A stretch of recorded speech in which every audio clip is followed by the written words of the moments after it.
you so much for being here. The education team in the museum is really excited to get started working on this project. And I know as a student, I'm really excited to hear about how the community and students at OSU can be involved in this.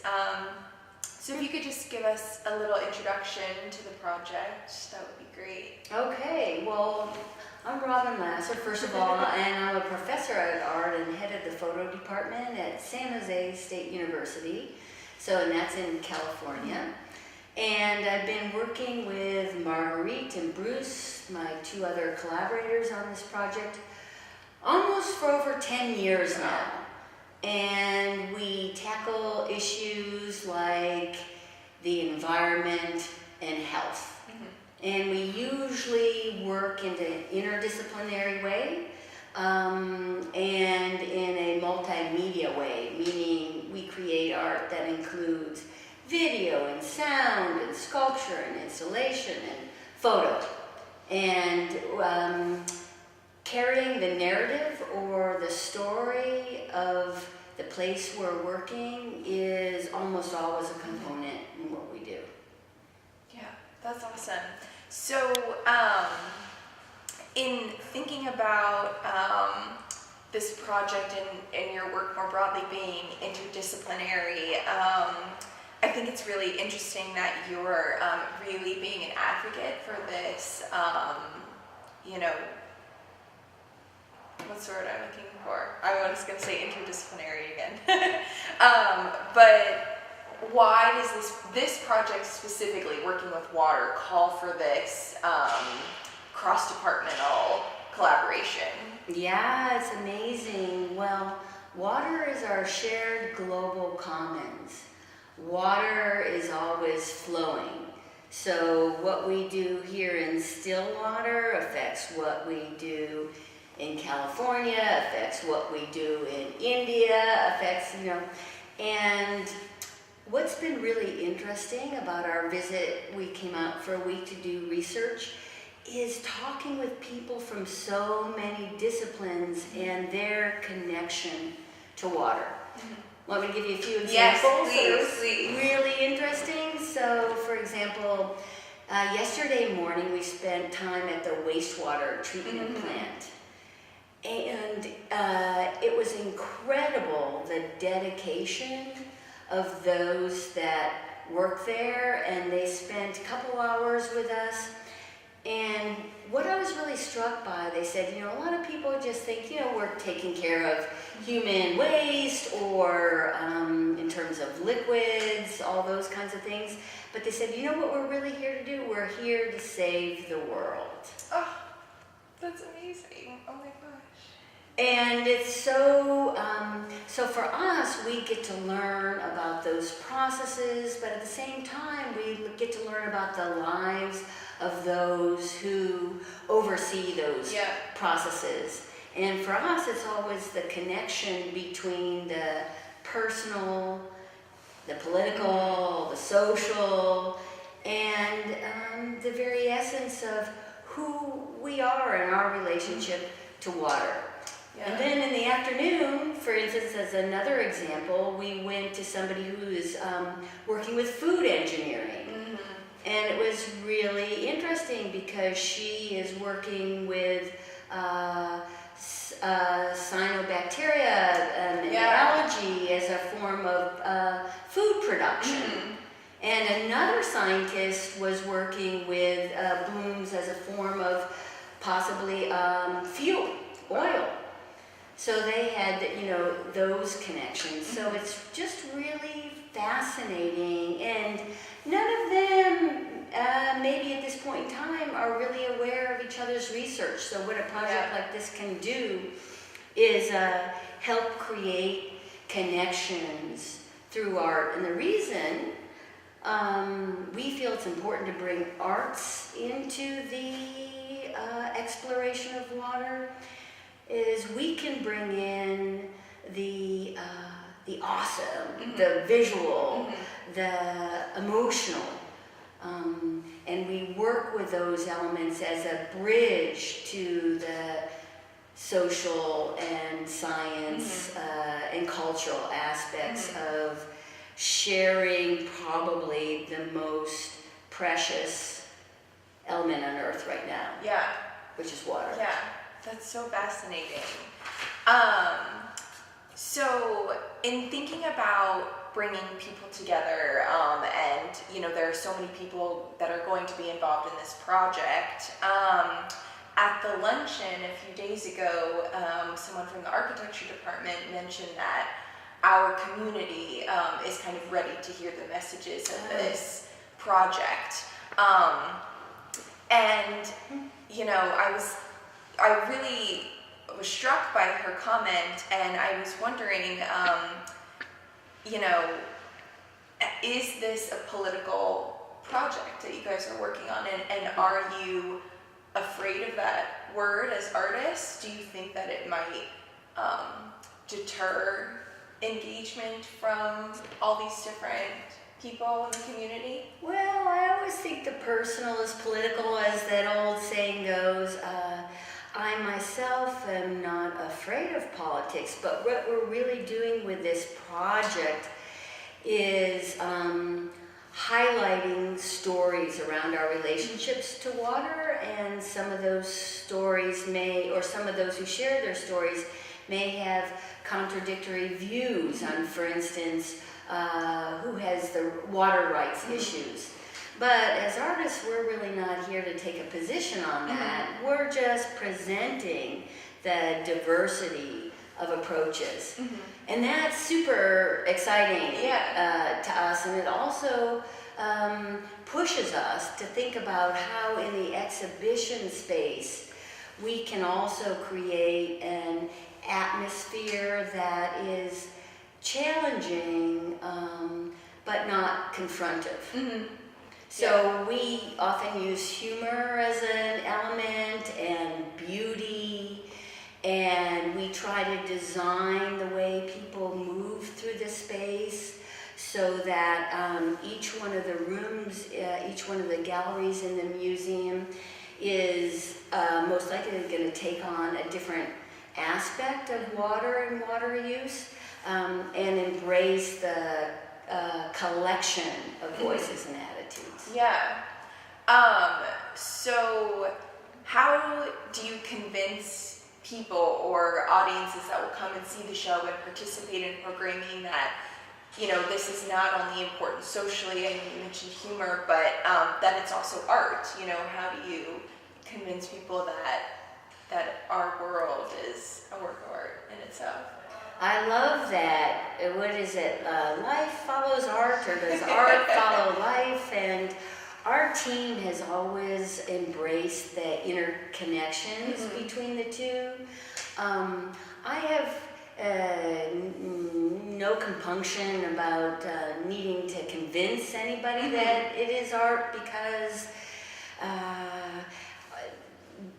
to us that probably isn't even the primary question. It's creating experiences, but we as a team also really value aesthetics and notions of beauty, notions of the sublime.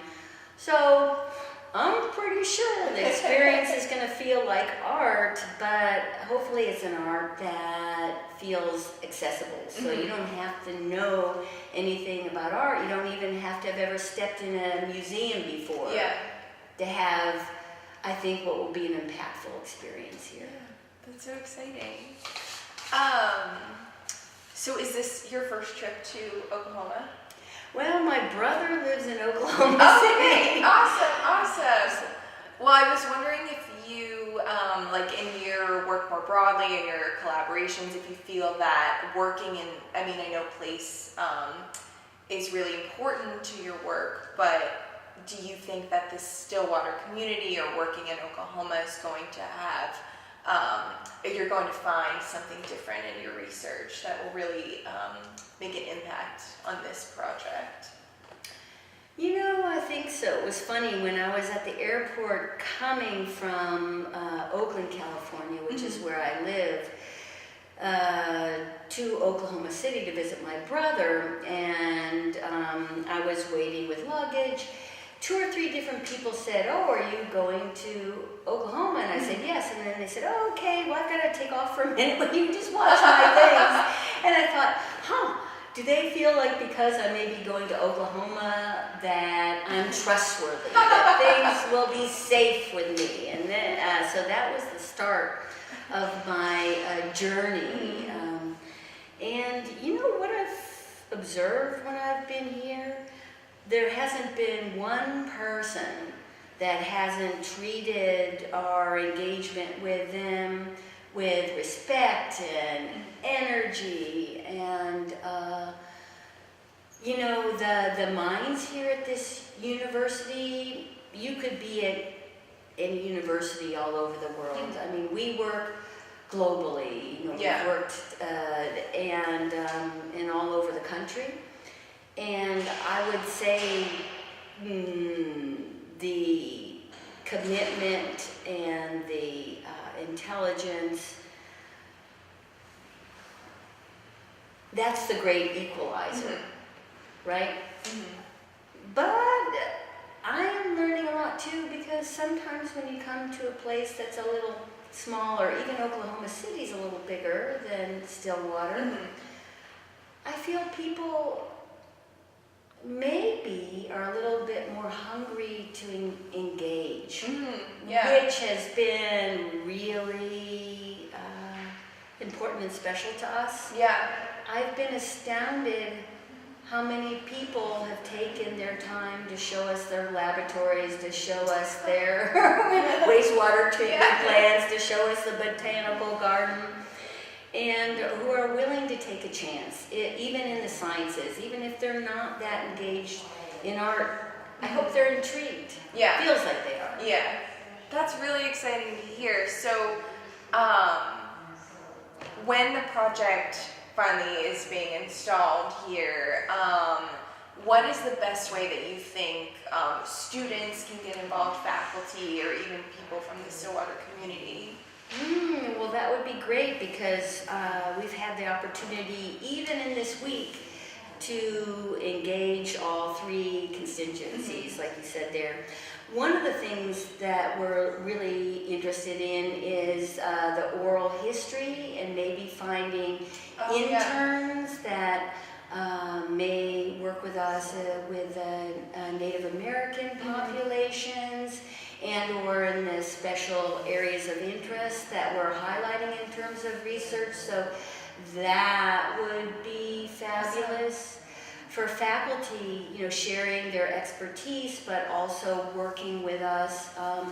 For instance, I think we're coming in for the Science Research Week next January to actually be in the space with us, helping to share the connections between science, art, technology, and place around the issues of water. And who was the third? We said students. The community. Stillwater. And then the community. Like, here's a great example. The director of the wastewater treatment plant, turns out she also sings. Oh my gosh. So he said, if we came back and we make a film, and would you consider singing the different stages of wastewater treatment? And then we learned she, in another life, also was a fabric artist. She sews. Wow.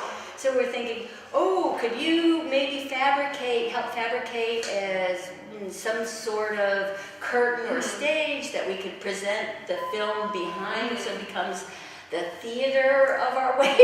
Oh my gosh. And so, you know, for us, you know, we really welcome this exchange and embrace. We can come up with things we could never think of on our own. So excited to come back in this. In this summer, we're coming back for the first time. Again, we want to work at the wastewater treatment plant and go around because I think 95% of the lakes in Oklahoma are made. Yes.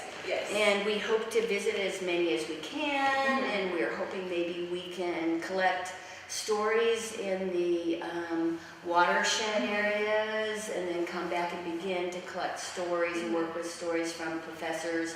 Probably many of the students will be away. And we'll start doing some shooting perhaps at the wastewater treatment plants.